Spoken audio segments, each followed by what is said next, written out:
কড়াইতে পরিমাণ মতো সরিষার তেল দিলাম। গরম তেলে আমি ভুসো মাছ ভেজে নিচ্ছি। ভুসো মাছ ভাজা হয়ে গেছে, পাত্রে তুলে রাখবো। সমস্ত সবজি আমি ভালো করে ভেজে নিচ্ছি।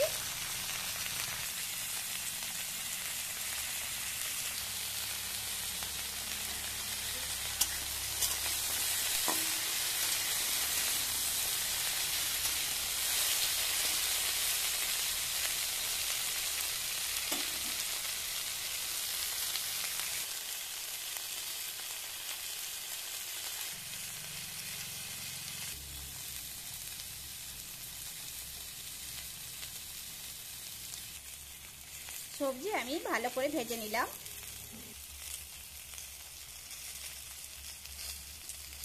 এরপর আমি মশলা দেব।